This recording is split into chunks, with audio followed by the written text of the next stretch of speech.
Today you guys and gals are in for a real treat. I'm going to show you how to run your NES Classic, SNES Classic via a flash drive with a great USB-HOST modification that madmonkey put together, and I'm going to show you the entire process from beginning to end. First off, I'm going to show you what the end result is, because I already have it set up, and then I'm going to redo the entire process and show you how I arrived to this point. So I'm going to boot the system up now. And I'll show you the physical configuration as well when I'm done with this. So we're getting a nice splash screen here.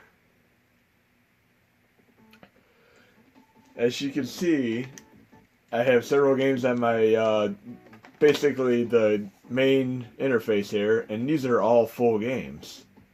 Far more memory required than the NES Classic, SNES Classic have. And we're going to do a few tests here. We're going to run the full version, complete with music and videos, of Castlevania Symphony of the Night for PlayStation 1.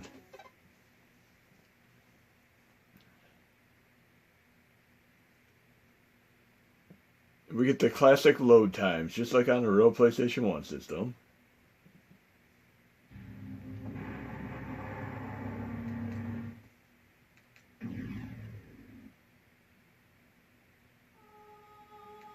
That fantastic music.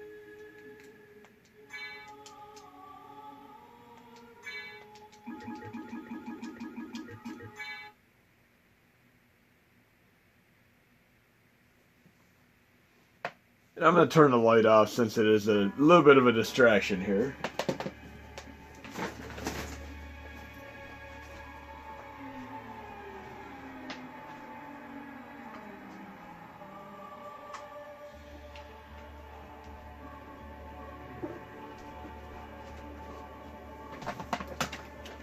So we got Castlevania with the full music and everything here. Let's test out a few other games.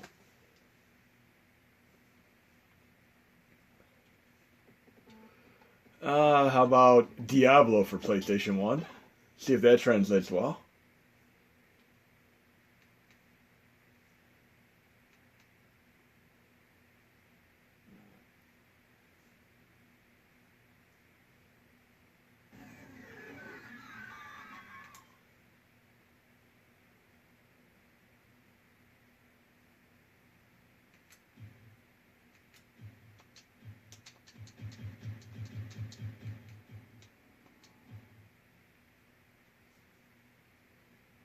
And let's see if the music's in this game as well. It is a full version.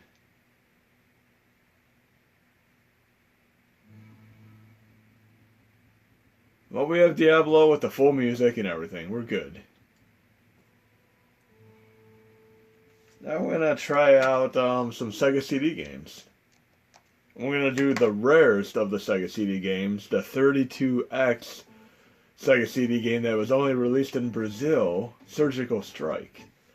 And I have font issues right now. I'm not too concerned with those, but I'm going to work on getting those integrated as well as I can with the help of a few other people like Danaman, you know, and madmonkey, etc. So work in progress to a degree, but what we can do so far is truly amazing here.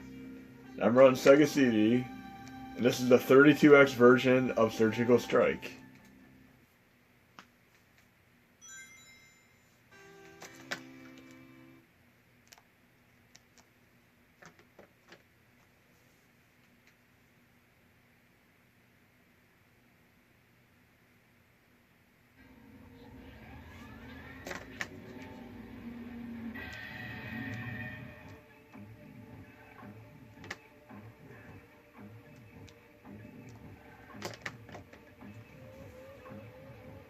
Happened. A renegade terrorist has begun launching missiles on innocent civilian populations. His rebel armies are...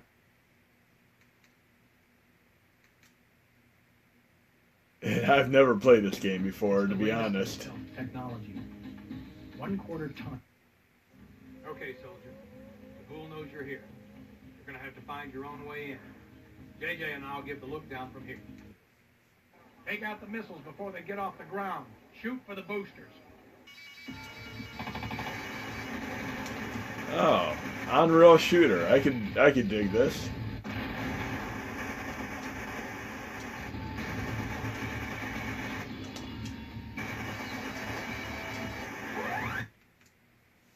Okay, I'm gonna try a couple more games. We have Final Fight CD for Sega CD as well.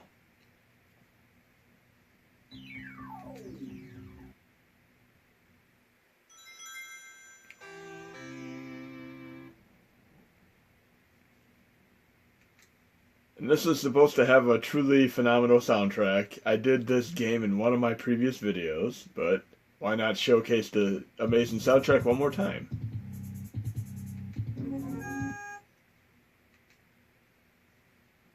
I'm going to do one or two more games, and then we're going to move on to the setup process. And I'd also like to note that you could use a keyboard and mouse with the setup. So you could use the Commodore 64 core. You should be able to.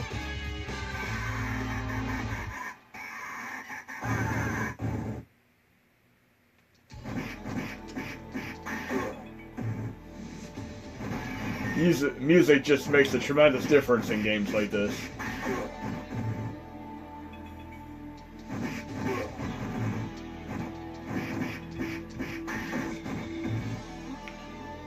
And you're really going to love what I'm about to show you next. You know how Super Nintendo was supposed to have a CD add-on? Well, I'm doing a test for MSU1, which is basically SNES games with added ability to run full motion video as well as CD soundtracks. And I'm going to test it out right now and see if this works. And I am loading this with the SNES 9X core, which very recently added the MSU1 support to it.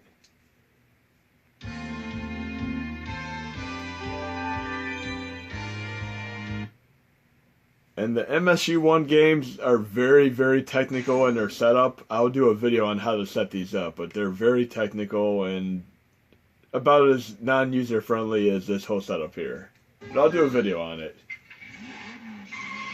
And this game is basically a Laserdisc conversion. It plays quite a bit like Dragon's Lair.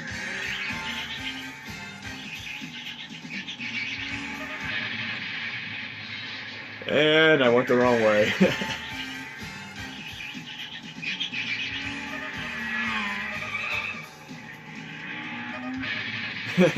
I've always loved these type of games. Dragon's Lair, Space Ace, this. I mean, there's just tons of them. There's multiple ones on Sega CD.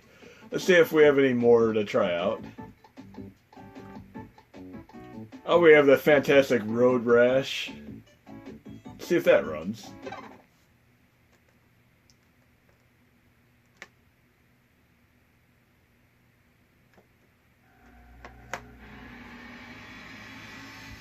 Unfortunately, I'm not going to play this game because of the obvious copyrights for the music involved. But it does load. Road Rash full version with the fantastic music of Soundgarden and multiple other bands. Okay, here. Another game that I've wanted to play but it was never able to get onto the normal memory of NES Classic and SNES Classic was Wirehead. Let's see if this one loads. They put a pretty big budget into this, and it's almost like an actual movie. And I'm going to turn the light back on when I do the setup process for the entire USB host here. But after I test this out briefly. Like I said, they truly put a lot into this, and I've always wanted to be able to play this on the NES Classic, and now I can, thanks to madmonkey.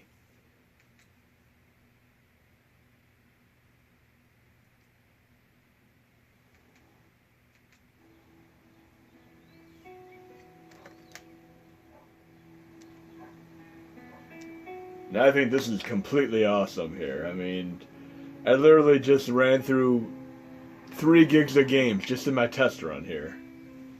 Anyways, I'm going to turn the light back on and I'm going to show you how to set this up, and I'll show you the physical configuration to end it all. Package for Ned Hubbard. That's me.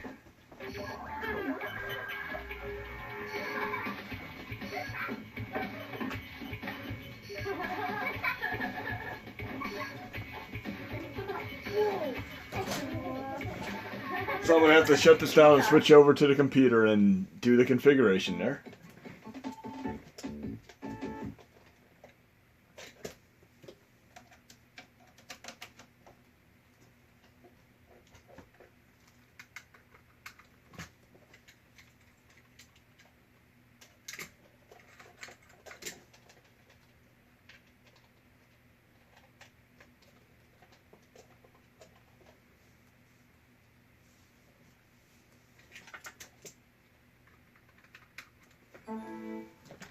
Okay, so I can open up my hack sheet.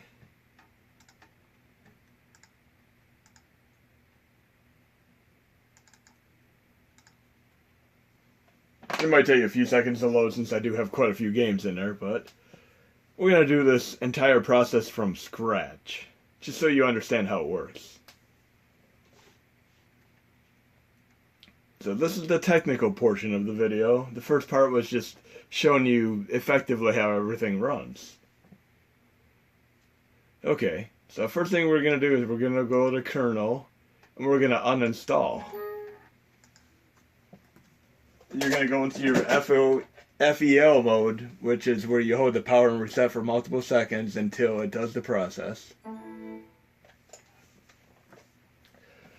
And if you've ever been at school, there's certain things you learn, like patterns with words and recognition, that help you better remember things, like Roy G. Biv for the colors of the rainbow. Then you have the way to remember all the 9 planets in a row. You know, my very educated mother just served us 9 pizzas. Then you have the capital of Arkansas, which is Little Ark, you know. There's just various word associations, and I figured out one for you guys and gals today to make this entire process easier.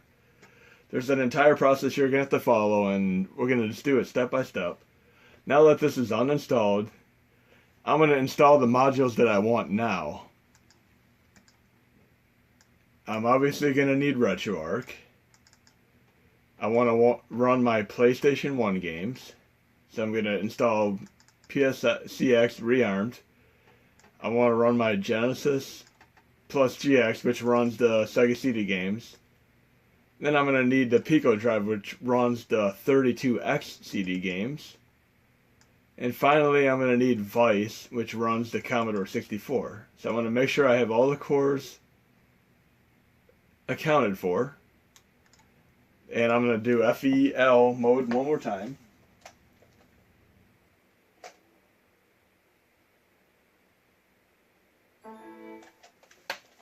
And after this, I'll be able to switch over and do the USB-HOST modification.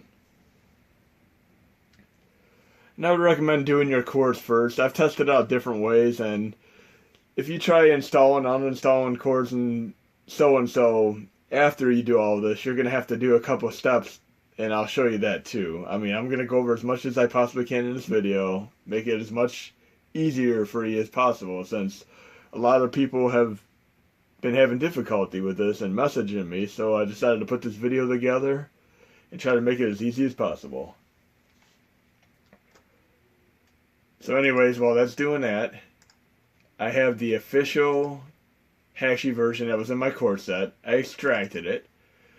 In the dump folder, I copied both my NES kernel and my SNES kernel images. And you need to have those there before you do this process. You have to have the stock kernels. And I'm going to wait for this to be done here. When this is done, we're going to do the next part of the process. And as I said with the word association here, there's several steps you have to follow. And you'll see them in a moment here. We're almost there. I will no longer need Hackshi 2 because I have the cores installed that I need for this process.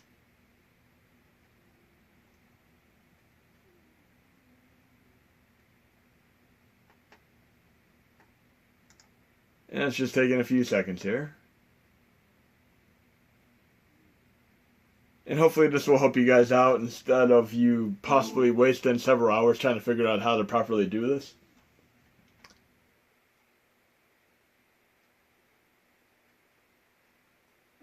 Okay, that's all done. We're good to move over to Hackshi. We have multiple options here, and this could be slightly confusing, but I figured out an association here to make it very easy. Just say this with me here. Seriously, don't you effing remember me. That would be S for stock kernel, D for dump kernel, U for unpack kernel, F for flash kernel, R for rebuild kernel, and M for memboot. So again, say this. Seriously, don't you effing remember me. And I'm going to do this entire process here. We got seriously, which was copying the kernel into this dump folder. We're done with that. Now we're going to do the don't, which is the dump kernel. And it's saying my device is not found. So I have to go back into FEL mode.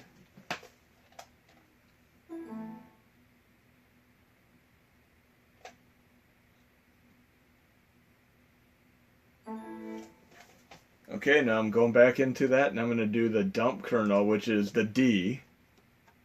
So seriously, don't. And this doesn't take all too long to do. It takes less than 5 minutes to do this entire process if you do it right.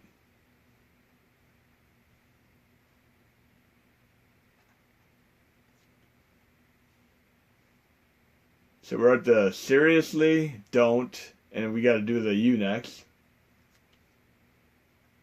And this operation timed out is a message you could ignore. It is not pertinent to this process right now. It's still going to succeed.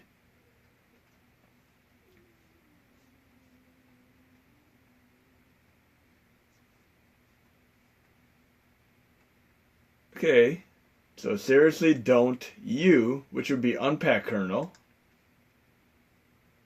Pretty much everything you do involves a kernel here. So them are the main ones you want to pay attention to, with memboot being the finality. So seriously, don't you remember, which would be rebuild kernel.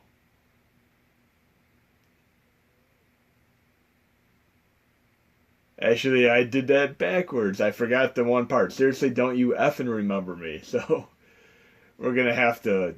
I'm going to do this one more time just to make sure I do it right. So we're dumping it. And I apologize there. I just missed that one word. The little profanity word here. Okay.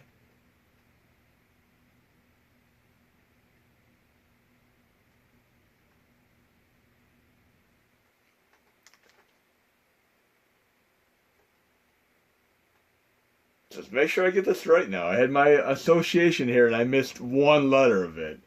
I just want to do this in proper order here. It's not going to hurt to go over this a second time. So seriously, don't U, which would be unpack.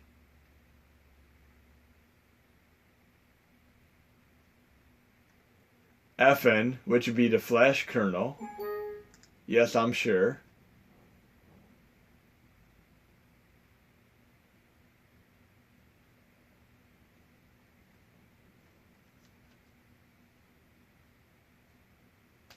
And at the last part of the video, I'll show you the general hardware configuration, and then we're good to go.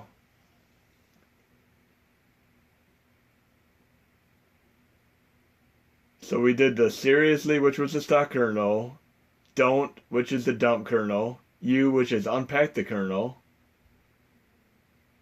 F for flash kernel,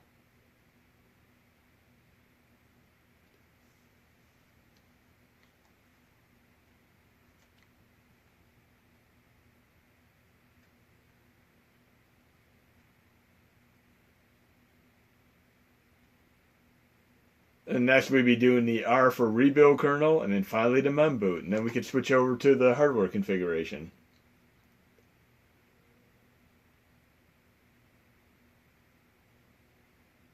And thanks for being patient, but obviously, since this is technical portion of the video, you're going to have to see how this works.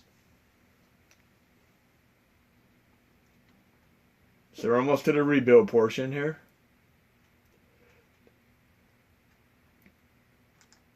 Okay, we're rebuilding it. Then finally we're going to do the memboot. And this gives it the ability to boot from the flash drive and load the games with the NES Classic, SNES Classic.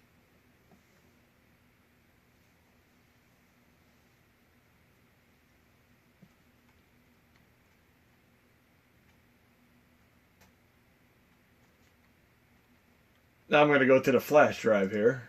I do have a flash drive, and if you do have a Linux setup, I'd recommend formatting it in an exFAT2 or exFAT3.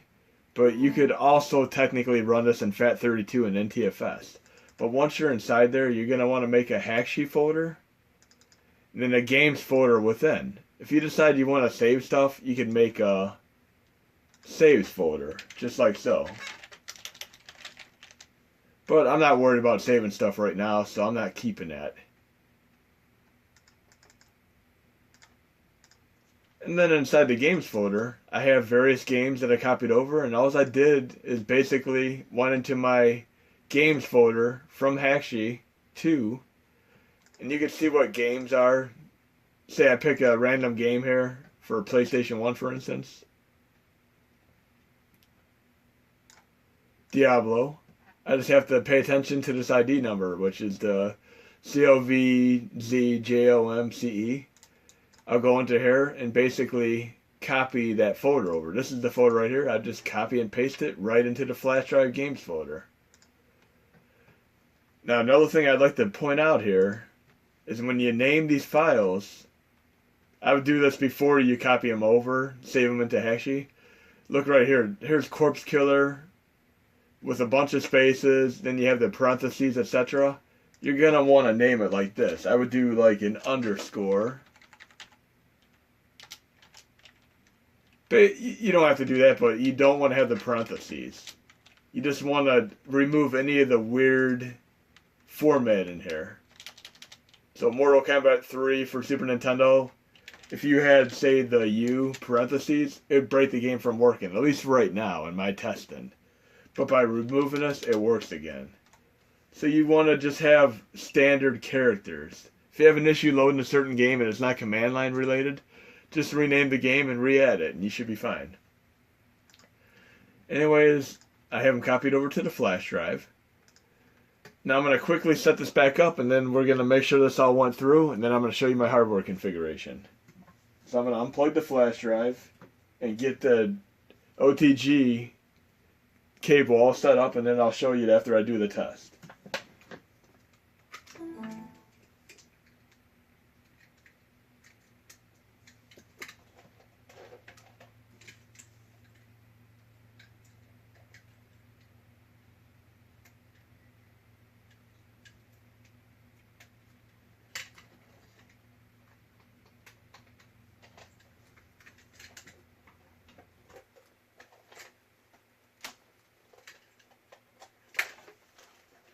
There's a bit of cable switching, so it takes me a minute to get it.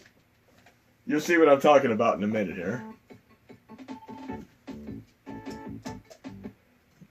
And I just need to power my system off and back on just so I can get my controller. And we'll do one quick test. Hopefully I did it right. We got our splash screen. And we'll test out Sonic CD here. And we have success. So the last part of the video here is going to be me showing you the hardware configuration. So I'm going to remove my phone from the little stand here. You're going to actually see my hardware configuration here. Don't mind all the stuff around here, but anyways, I'm going to try to give you a good look at this. This is the OTG cable right here. This is where I have the power cable from the SNES Classic, and I have it plugged into this adapter here. I have the flash drive plugged into one of the USBs. Then I have the OTG cable itself plugged right into the back of the SNES Classic. You want to run this through an AC adapter if you possibly can. Preferably the one that comes with the system. But I'm going to pretty much show you a picture of this so you can see what it's like. But hope you enjoyed the video and hope you're able to